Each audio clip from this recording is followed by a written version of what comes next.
Excuse me. Hello, everybody. Welcome to Tuesday's Live. I'm here. I'm alive. A little bit sick, but it's all right. We're going to have a good conversation today. We're talking about lean protein sources. Just going to recap those again. And then we're going to go over a few different meal planning, meal prepping strategies. There's a bit of a difference between the two.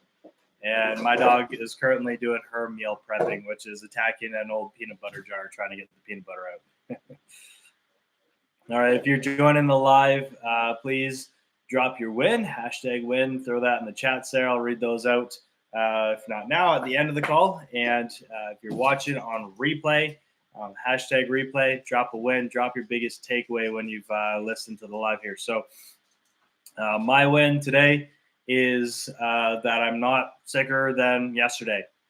Happy to have woken up feeling decent, went to the gym, didn't do much, but I got some filming done and created some content because it never ends. I just got to keep putting that material out there to help people through my social media. So it was good to get that done and be here on the live. So that's my win. And here comes my monster. Oh, let's show them what she's holding on for dear life. This is what she's got, and she loves it. She gets all the peanut butter out of the bottom. Okay, there you go. Oh, bring it to me. All right, let's hop into the topic here. So, lean protein sources. We'll go through a variety. We'll start with the meats. All right, so there's a decent amount of lean meats that you can have as protein options. So first one, obvious, the most classic standard one is chicken. Chicken's a fantastic lean meat. You also have any white fish. White fish is always lean. It's always cheap. And one of our favorite ways to prep it is honestly, we just buy like an entire Costco size thing of tilapia, and we'll cook it all at once. Just a little bit of water in there. Once it starts to cook down, then we add some like taco seasoning or something in there, just to give it a little bit of extra flavor, and it makes great fish tacos. It's good on a lot of other things. I love fish tacos, so that's typically what I end up eating with it. You got pork tenderloin is another good one. Throw that in a crock pot and cook it overnight. You can make pulled pork with it. It's one of our go-tos as well. We haven't done that in quite a while, but there's a period there where we were doing that on a weekly basis. Whole tenderloin in there is quite lean.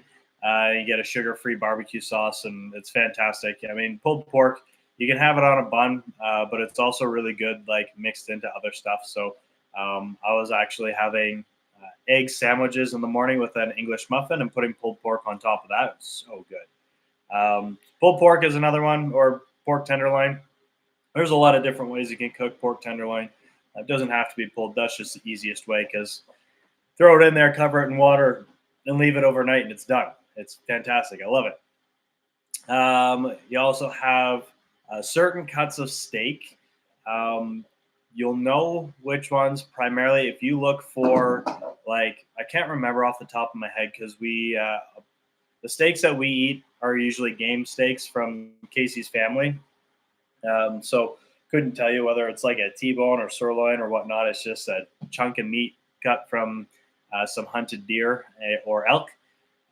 But if you're looking for leaner cuts of steak from a grocery store or a butcher, just go on Chronometer or MyFitnessPal and look for like T-bone fat trimmed, or I think sirloin is one of the leaner ones if the fat's trimmed. Of course, there's a downside to that because you do have to trim the real tasty fat off the edges to make it a leaner protein, but you can do that. And it is quite good. Lean ground turkey is fantastic. And for those of you in the States, you can get like extra lean ground beef that has a pretty quality fat level. Like it's quite low. In Canada, we can't, our beef, for some reason, they don't make it, they don't process it as lean. So we can get extra lean, but it still has a fair amount of fat and it's like expensive as all hell. So um, that one I would say is probably most applicable to all of you Americans that we have here in the program. Um, Let me think. Shrimp, any sort of like white seafood kind of thing. Shrimp, um, lobster, crab. I mean, those are kind of delicacies. Shrimp, you can get shrimp rolls or shrimp trays. I mean, not shrimp rolls, shrimp trays. That's a great protein source, nice and lean. Um, Off the top of my head, I think that's about it when we're talking about animal proteins. With the exception of you can get light cheese, so it's got reduced fat. They instead of using fat for flavor, they add more protein, so you end up actually having a cheese that's got higher protein, quite low fat, and a decent amount of carbs to it, like fairly low. Decent, I mean, as in like good, not decent as in a lot. Um, and then we're starting to move into non-meat options. So Greek yogurt, fantastic, especially if you get like 1% or 0%. If you get plain, um, it's like no carb, it's like pure protein. It's awesome. It's fantastic. Use that and mix stuff into it. So mix a protein powder into it to give it flavor. You can mix like a sugar-free jam into it. One thing that's actually really tasty, you can use it as in like as a replacement for sour cream if you're doing tacos. Mix a little bit of taco seasoning into it and put that on there. It's really really good. You can do the same thing if you're having like loaded potatoes. Put a little bit of Greek yogurt in there, some of that light cheese, and you've added a whole bunch of protein to like a loaded potato meal instead of it being super fatty. Um, Cottage cheese is a good one. Uh, Same thing with cottage cheese. You can get like you can mix like sugar-free syrup in it. We've done that plenty of times. It's really good. Um, you can use cottage cheese if you get uh, there's a stuff that comes that's like runny, and that's the stuff that I'm talking about right now. But then you can also get like the cottage cheese, just cheese curds. Those by themselves are very bland, but mixing those into eggs is awesome. It creates like a nice cheesy egg texture, and um, obviously the taste isn't quite the same. The light cheese is better, but the cottage cheese curds are really good mixed into eggs. What else do we got? Protein powder. Protein powder is a really good. For some reason, protein powder kind of gets like demonized. Like we shouldn't be eating protein powder. Protein powder is a really good source of protein. It's like it's highly controlled, so you know that every single amino acid's in there. If you're buying the stuff that we get from Revolution, the highway stuff, it's got digestive enzymes in it. It's got some micronutrients mixed into it. Like it's fortified with like all kinds of good stuff. It's a really, really quality source of protein. The downside to protein powder is it's not very satiating. So you get a large amount of protein for a small amount of food volume. So that's one thing to be careful with if you're, uh, if you're hungry or you need more food because your calories are a little bit lower. Protein powders one to use sparingly, but if you're having a hard time getting all of your food in, or you're quite comfortable, then protein powder is a great option to lean on. Um, there's stuff like Fairlife milk that you can get more expensive, but fortified with more protein. So that's another good source there. What else we got? That's all that comes to mind, quite honestly, from just from memory. Um, Obviously, we've got protein bars and protein shakes and all that sort of stuff, but I don't like recommending those because they're often, when you think about like a business, they're making a product like a protein bar. They want to get the most amount of income back from their product as possible so that you can bet for sure they're using the cheapest products they can in there. They want it to taste good, but they want it to be cost effective so they can actually make money off of like a $4 protein bar. So it's often not a protein source that leaves you feeling very good. We've definitely had clients who have run into issues with like having poor digestion and bloating. when we looked kind of closer at their intake on MyFitnessPal or Chronometer, there's the Fairlife protein shakes in there or protein bars, and just too much of it. And because I use those cheaper formulations of protein and cheaper products in it, it tends to not, sit so well. So I don't like recommending those. They're okay every now and then. Excuse me one second. Okay, back. Sorry, gotta unplug my ears now. Protein bars are fine every now and then. Like, I love protein bars; they're really tasty. Um, those protein shakes I've relied on at times, especially on a road trip. It's better to get it in than not, but use those things sparingly because they can cause issues. Quest chips are another really good one to use sparingly, but excuse me, delicious. And then I had one more at the top of my head. Oh yeah, meat sticks. The pepperoni ones are all full of fat, but you can get like beef jerky sticks that are like almost pure protein, super high in sodium, so you don't want to eat much of them, but good on a road trip, good on a pinch kind of thing. Just reading Heidi's comments here. Thank you. Win for the week for Heidi was a weekend of travel while staying on plan nutritionally.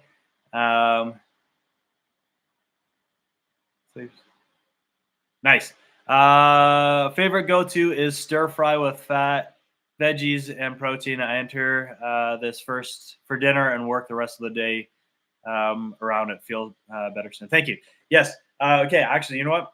We're gonna build off of that. We're done talking about protein options, anyways. So now we're going into meal planning and meal prepping. I'm just gonna go over a couple meal planning strategies first. And you can use some of these meal planning strategies in conjunction with some of the meal prepping strategies. It really depends on what works best for you. So, what Heidi said there was one of her favorite go tos is a stir fry with a fat, veggies, and protein. She enters it first in the day and then works the rest of the day around that. That is the perfect way to meal plan if you have something specific that you want to eat. You can do it first thing in the morning. You can do it the day before. You can do it 4 days before if you know that it's coming up. This is a really, really powerful strategy to use, especially if you have like birthday dinners, anniversary dinners, or like any sort of special dinner, or even just a night out with the girls and you're going out to a restaurant. Go online, look at the menu, pick the meal that you want to have. I know that you might want to change your mind when you get there, but just be decisive.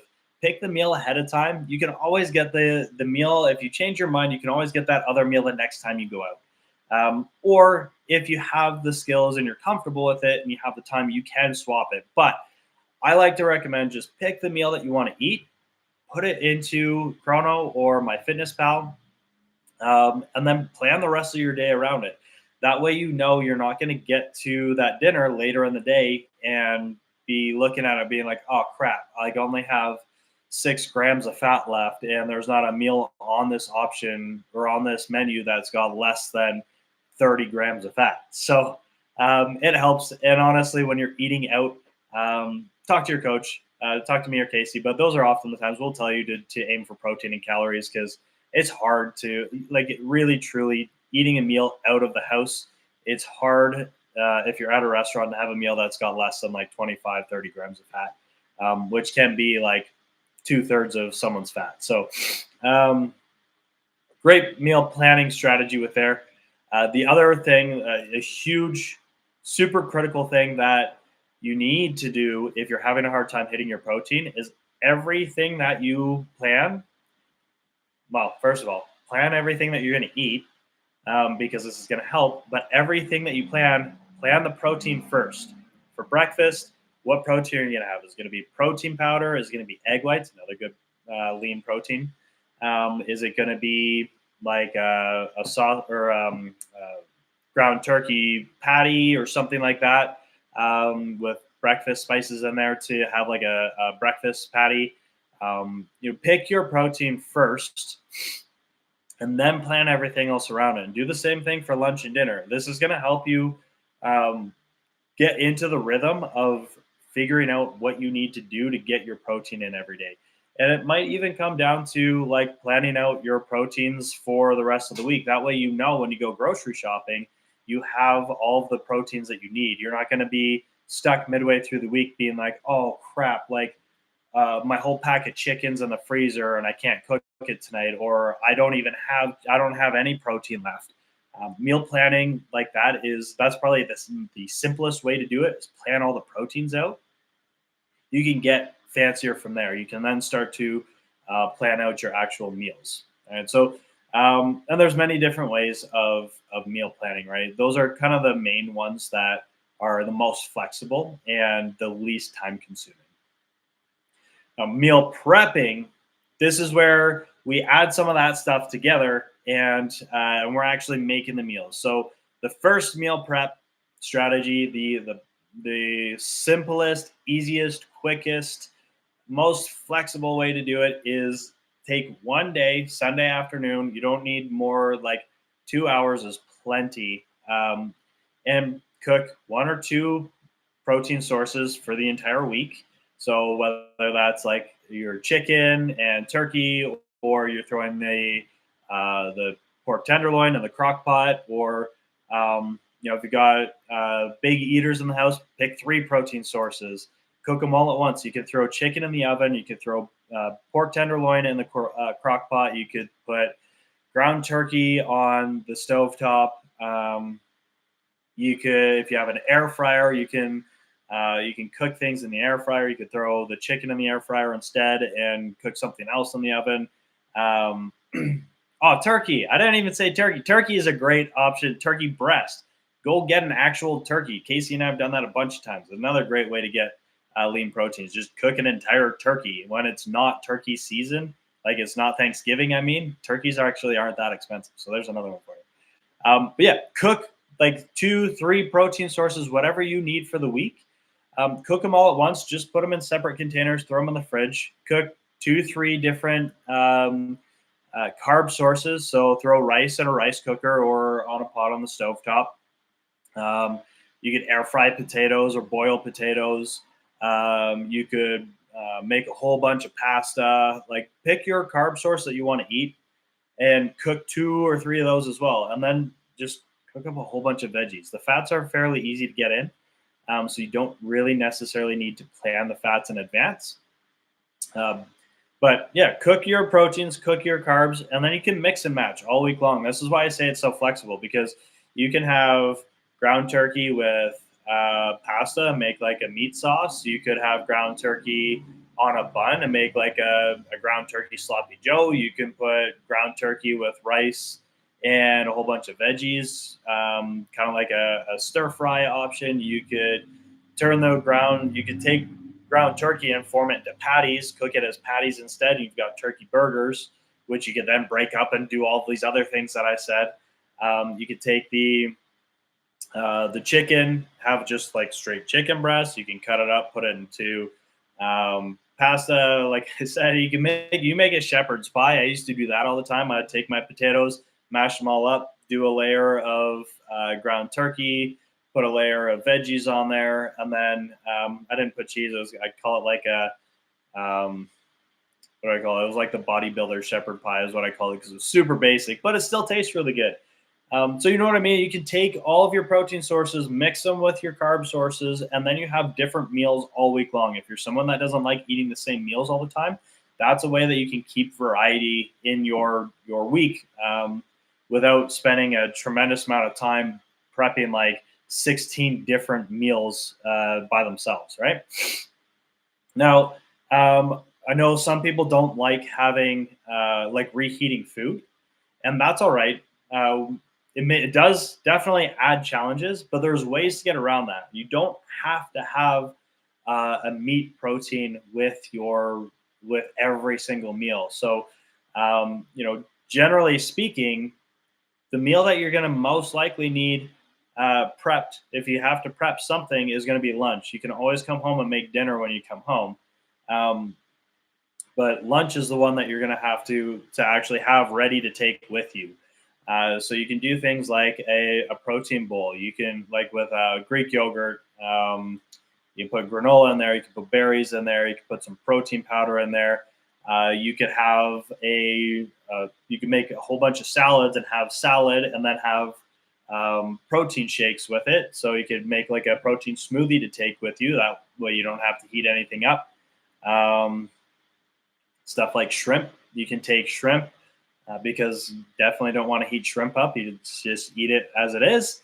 Um, a few options there for you around lunches. It does get a little bit trickier because, like I said, it just reduces the amount of options that you have.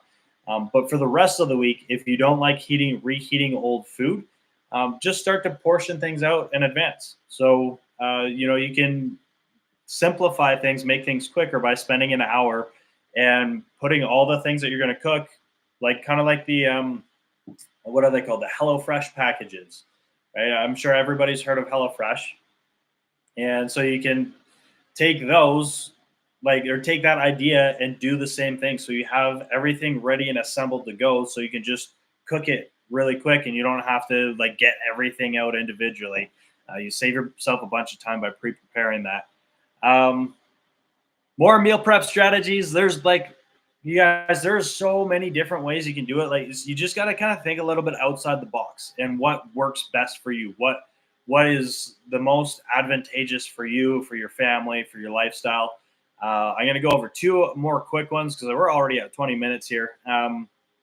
Casey and I have started actually packaging up our meals. We do it on a Sunday, and every week it changes. You don't have to have. You can kind of create your own meal plan. So I eat the same breakfast every day. I'm just that kind of guy.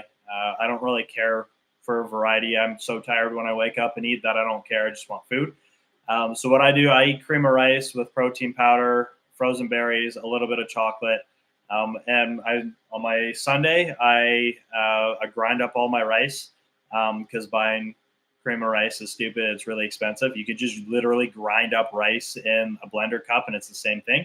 I portion it out into baggies. Same with my protein powder. I put my 2 squares of chocolate in there so that I don't take 4 squares because I'm tired and I'm not paying attention and falling into my food cravings. So I put my 2 squares in there, and I package up all of my fruits, like my frozen berries, my strawberries, in bags, and I leave it in the freezer. And then when I wake up in the morning, it's just I throw my cream of rice in there, and I make it. It's done. Super easy. And then for lunch, it changes each week. So this week we're having a lot of fish. So I just tracked one full day on Sunday of what I was going to eat for the week, because right now Casey and I are very busy. So I planned my full day of all the meals that I was going to eat. Supper, dinner. I don't pre-prepare. It's one that I make at home. But I prepare my breakfast and my lunch, everything stocked. I just have to package up 7 meals for lunch, 7 breakfasts, and it's like the easiest thing ever, and I can just go with it.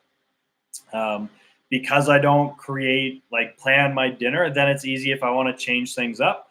I have that flexibility later in the day or even earlier in the day to play with those macros. And then the last one, oh, son of a gun, it slipped my mind. Oh yeah, the last one would be putting freezer meals. So if you're okay with freezing meals, when you cook dinner for the family, cook dinner for 4 families, and then package up individual portions and toss them in the freezer. You have meals ready to go. Even if they're emergency meals, you have them there. Then if you're in a pinch, you're like, oh crap, I got to run to work. I've got absolutely nothing planned. Nothing's prepared. Oh, I've got this meal in the freezer. I could just go grab that. I know what the macros are. I already planned it out. Really good strategy to do, especially if you're someone that often is on the fly. One second.